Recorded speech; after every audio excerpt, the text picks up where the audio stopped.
Hello, it's Jason Reichel, Brick by Brick. We're here at RIMS 2023 in Atlanta, Georgia, where we're going to be talking to modern risk managers all week long. We have a lot of great interviews set up for you. Let's get started. I'm delighted to be speaking to Patrick O'Neill. Patrick is the president and founder of Redhand Advisors, a management consulting firm based here in Atlanta. Patrick is widely known and respected in a leader in Risktech with more than 3 decades of experience in risk management, information systems, and other risk-focused technology solutions. This was a really interesting dive into the future of Risktech. Thank you for joining me on Brick by Brick. I really appreciate having you. Yeah, I'm glad to be here. Thank you for inviting me. You know, I've been looking at the RIMS report, and I'm starting to, what are the 2023 big themes from your perspective that you're interested in? Yeah, great question. A couple things, and it comes from listening to the user survey feedback and where the vendors are going in the industry in general. But and this, even the report has changed over time. So the things that really jump out to me that I'm interested in is one, is there's a huge expansion, I think, of risk technology solutions for the marketplace. If you go back to even 10 years ago or so, when you'd look at the RIMS report, a prior iteration, actually before I was involved, it was very solely focused on pure RIMS, RMIS systems, and they did very certain things, and they were mostly evolved around claims. And as risk management has evolved, these systems have reacted to that and have gotten much broader, but they also can't do everything. And so the other interesting thing, and this comes a little bit with a branding issue for us as the RIMS report, we have branched out to also cover what we consider, good or bad, a category called Risktech, which is a kind of, I hate saying it's a catch-all, but it's a place to put these other innovative solutions that meet very specific needs that fit really well next to a RIMS, can be adjacent, should be integrated. So that's probably the first thing that jumps out and that excites me. The second would be the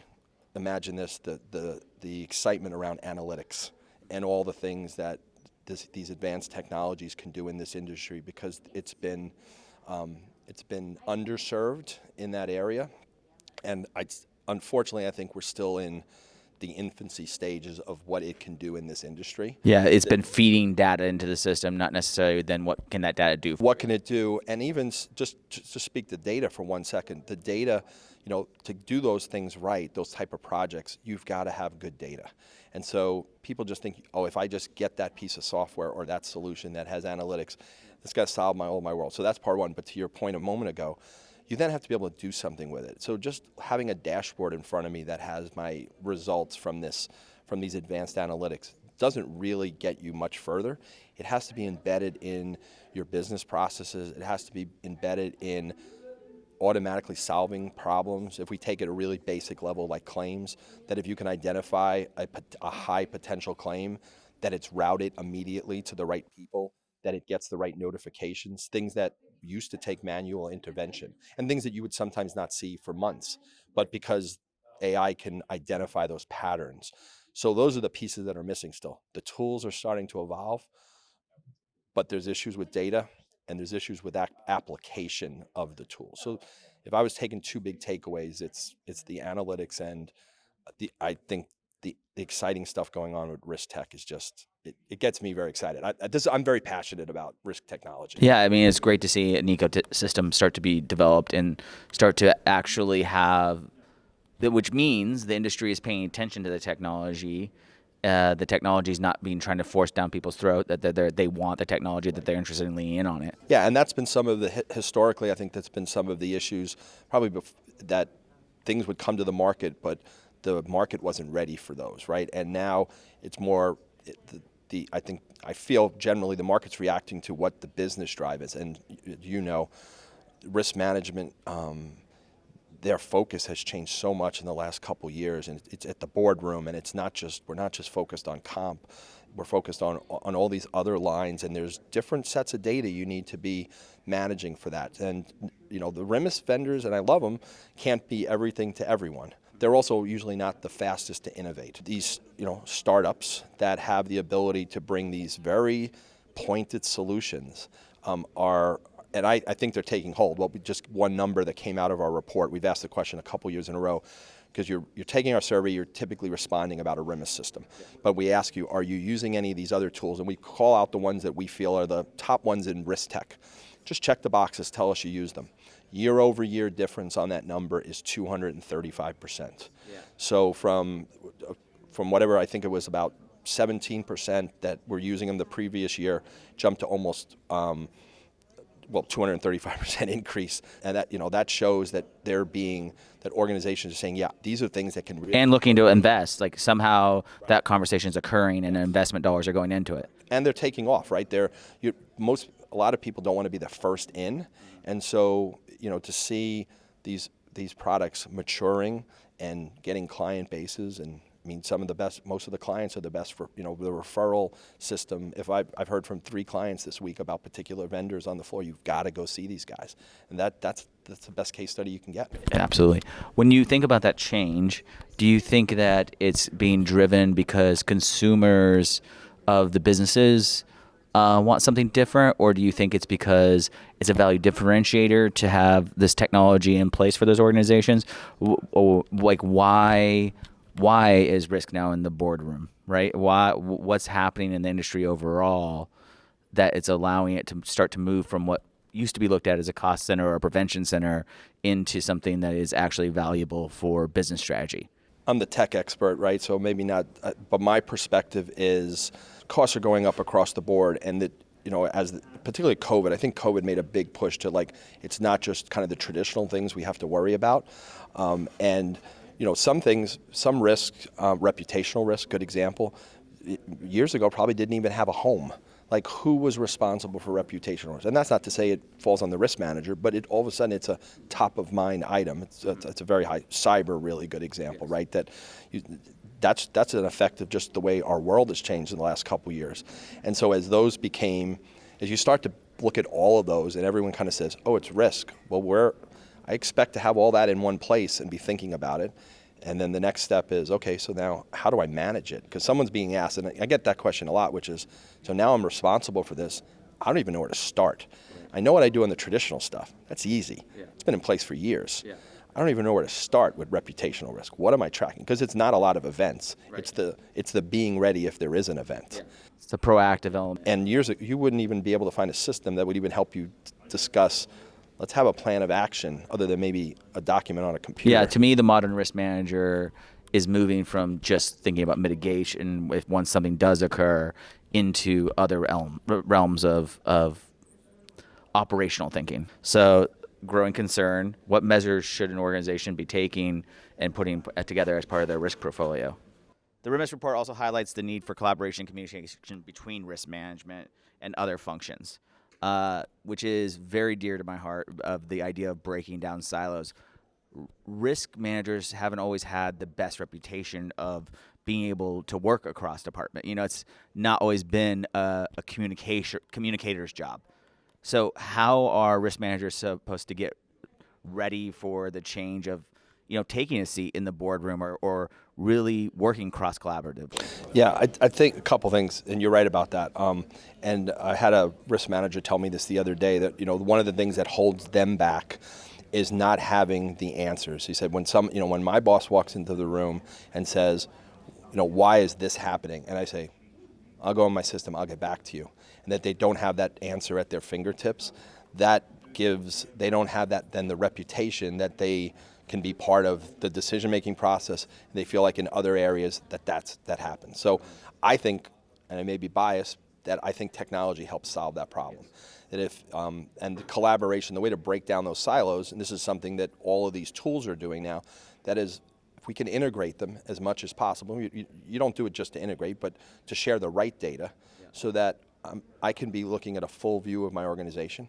And the other piece is bringing the adjacent departments, the other players, because there's lots of players. A risk manager can't solve it all by themselves. They can't control the costs. Giving them purview into the data. They don't have to be experts at these systems. They need dashboards.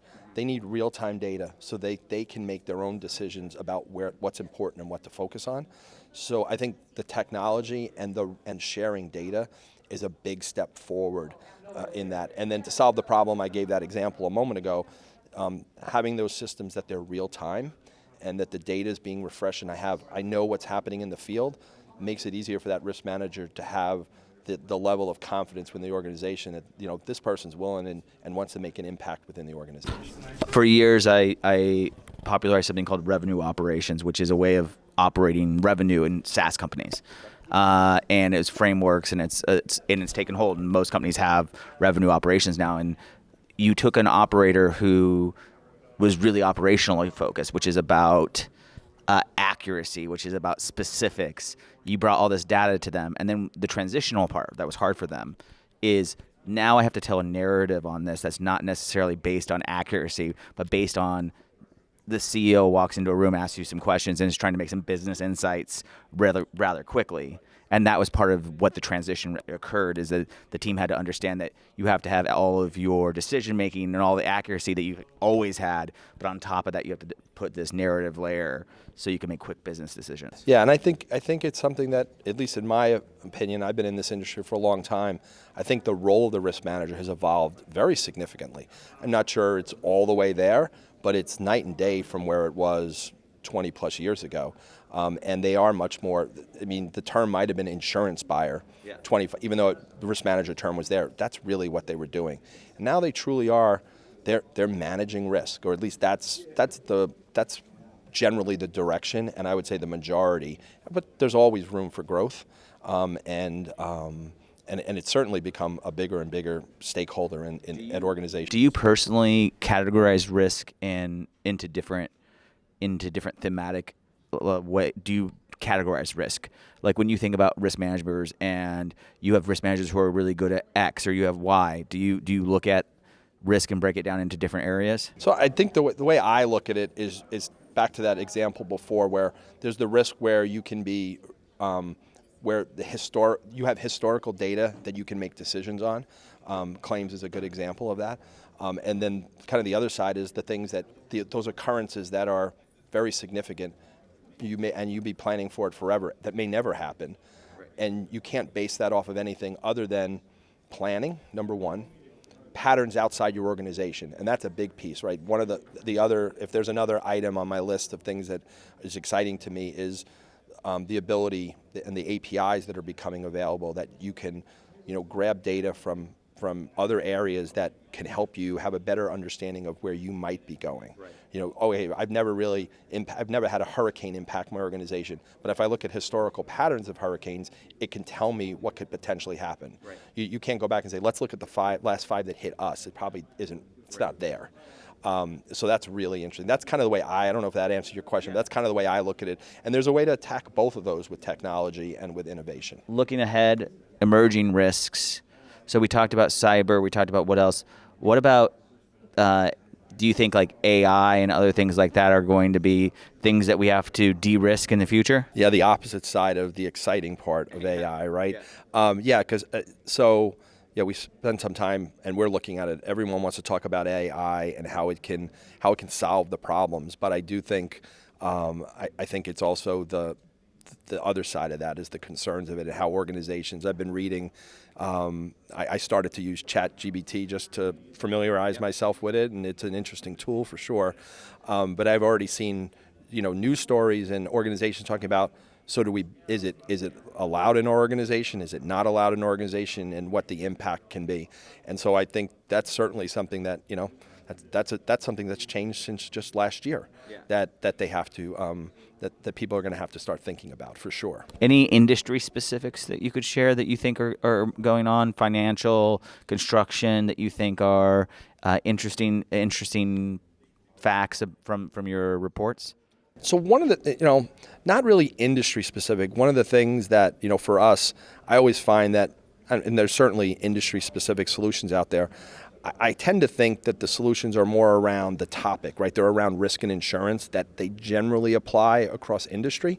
And there's certainly there's industries that are higher risk for workers' compensation claims, and others that the highest risk are going to be the reputational type of stuff. But one of my questions is, like, say you're construction, there's construction technologies that have bolt-ons that are for risk management, as an example, but they're not risk management technology solutions. Sure.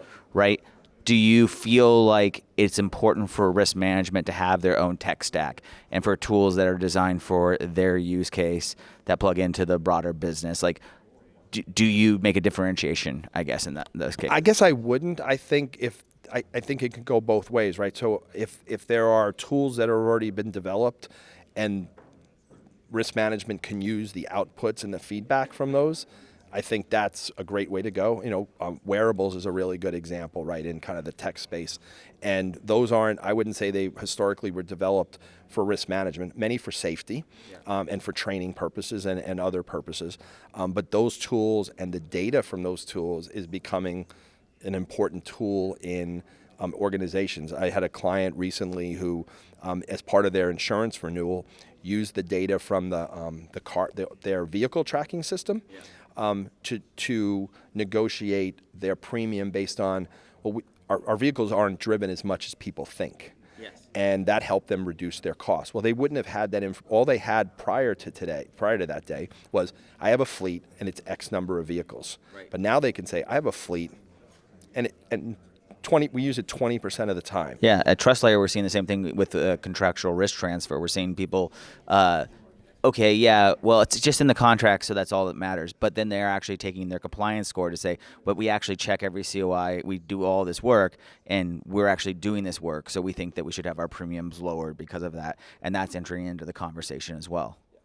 So those are places where I think technology is enabling a more savvy business. Well, and technology is certainly enabling. There are, many of the examples out there of the Risktech solutions they're really exciting.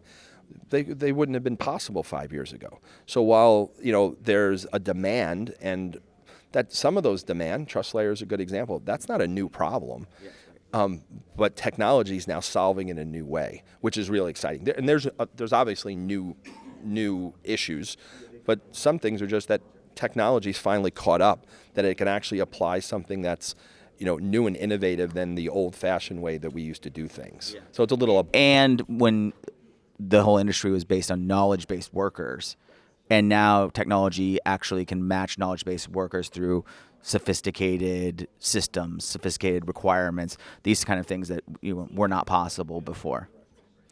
Thank you so much for your time. I really appreciate it. You're welcome. This is fun. A lot of fun. Our next guest for today's episode is safety expert Marc Vincent. Marc is an emergency preparedness manager at the Georgia World Congress Center Authority, a convention center located here in Atlanta. It's actually where RIMS is taking place. In this role, Marc is responsible for developing and implementing emergency preparedness plans and protocols for the stadium, as well as ensuring compliance with state and federal emergency management regulation centers. He keeps everyone in this building safe. It's a really fascinating conversation about what it takes to do that. Let's dive in. So we're at RIMS 2023. It's taking place in a facility that you operate and make the safety protocol for. Why don't you give me a little bit, what's your title, what's your job, and then what does it take to make us all safe at an event like RIMS? Yeah, well, and first, thanks for inviting me on. Honored to be here and talk about my favorite campus in the United States, and that's the Georgia World Congress Center Authority. To get started, Authority, the campus, is comprised of course, this 4 million square foot convention center, a 72,000 seat stadium. Which Taylor Swift just played at. Correct, she did. 3 successful, very successful nights with 65,000 folks in attendance each night, and we loved every minute of it.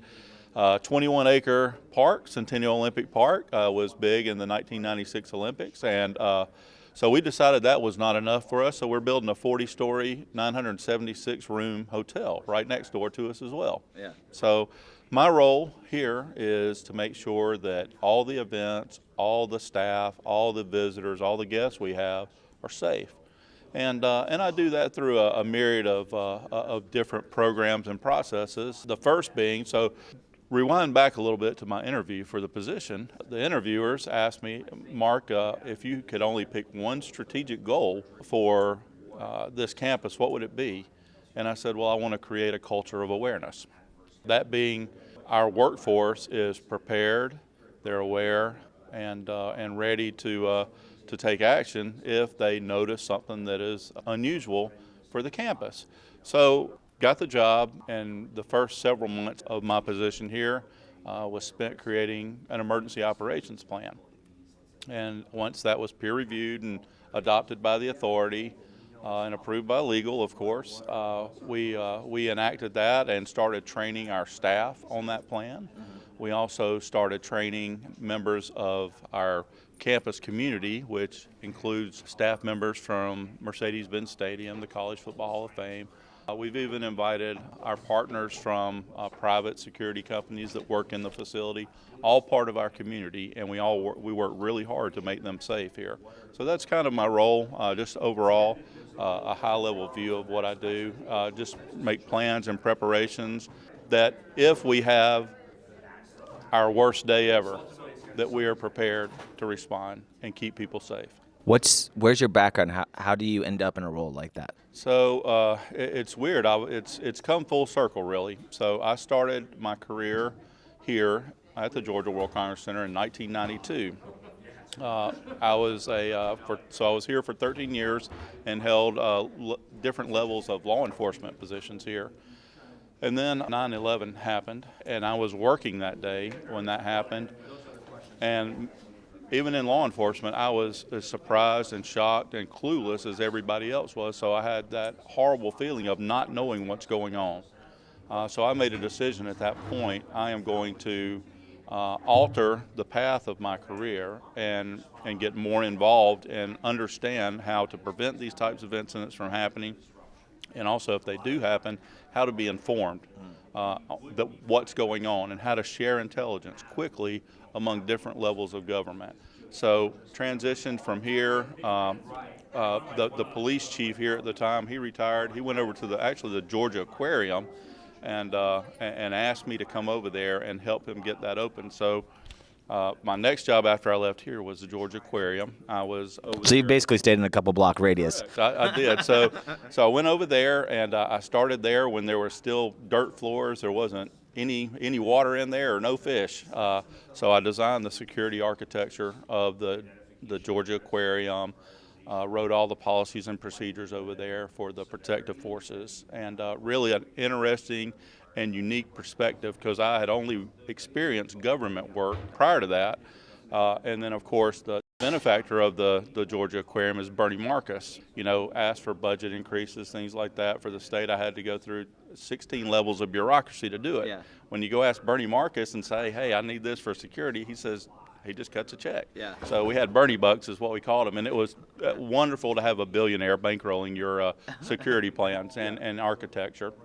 A position came open at our state's Emergency Management and Homeland Security Agency in the Critical Infrastructure Protection section. I was the program director of that section for about 6.5 years, and then got promoted up to several different positions in the agency, and finally assistant director over the Homeland Security Division. So anything that had any type of nexus to terrorism in the state of Georgia or protection, response, grants, I had oversight of those programs and projects. Does risk, like insurance, does that fall under safety and how you guys look at everything? Like, are you involved in that portion of it? I am not involved in the insurance portion of it, other than Running the policies and making sure that they, yeah, making sure that they're accurate. When we're talking about risk, obviously there's the things that come to people's mind who might be listening to this, which are unspeakable almost. But then you also have vendors who are coming in, and you have all sorts of different risk that happens within a space. How do you build protocols for all those degrees that are possible? So we've got a very robust legal department here that reviews a lot of that. But beyond that, the protocols for safety of people working in the building, projects and renovations that may happen in the building. We have a process of reviewing that and making sure they have appropriate liability insurance to work in here. They're bonded, insured. And then our facilities management team and our projects team have operational oversight of anybody that comes in this building.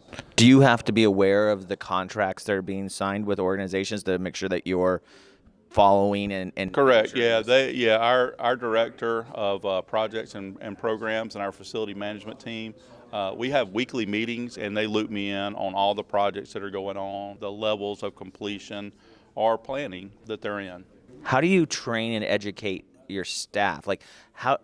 This is a pretty sophisticated operation, right? And especially when everything you do is an event that is held in the public eye, right? It's not a private kind of organization.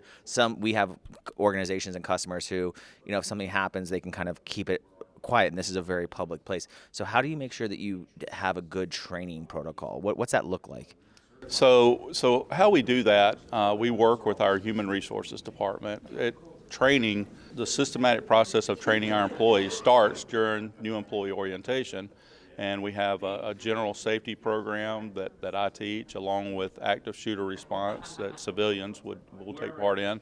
I teach that as well. And then department-specific training, safety awareness, things like that, confined space, hot work permits, things like that.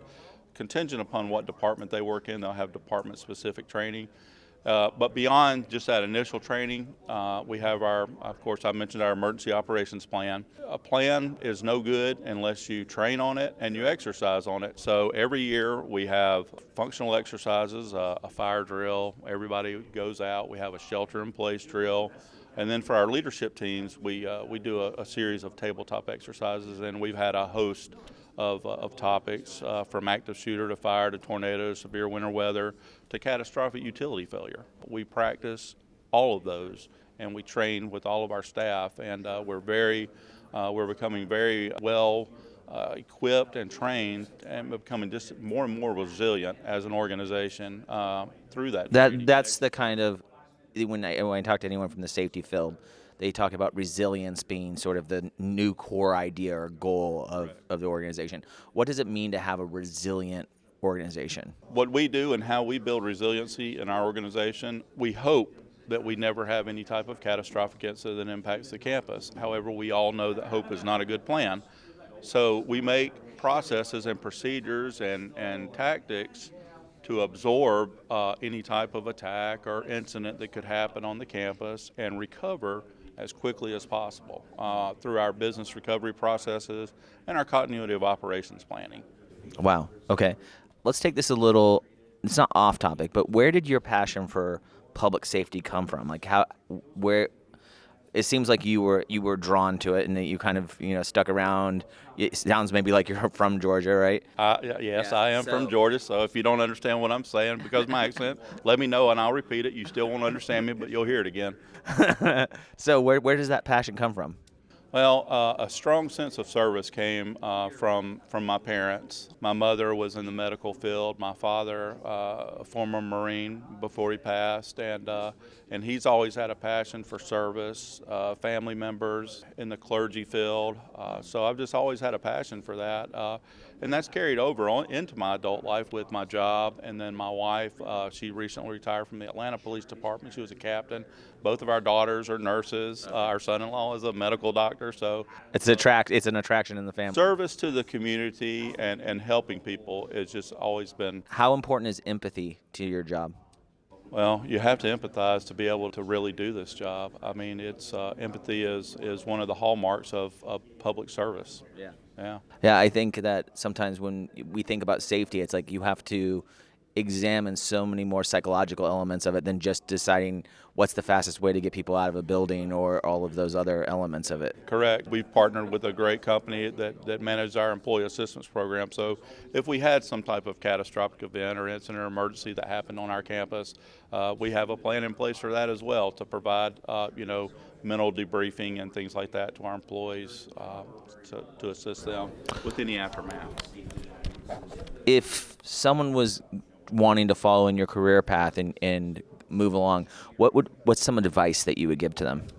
Definitely, emergency management used to be an and job. So you were a sheriff and the emergency manager, the fire chief, and it is becoming more and more professionalized, more academic campuses, hospitals, certainly states and counties are hiring specific emergency managers, and there's quite a bit of training for that now. As a matter of fact, the Texas Division of Emergency Management just launched a formal training academy specific for training emergency management. It's just 8 months, and in comparison to, say, a law enforcement academy, it's usually 3 months. So that just tells you the different levels of training that is required to become a professional emergency manager.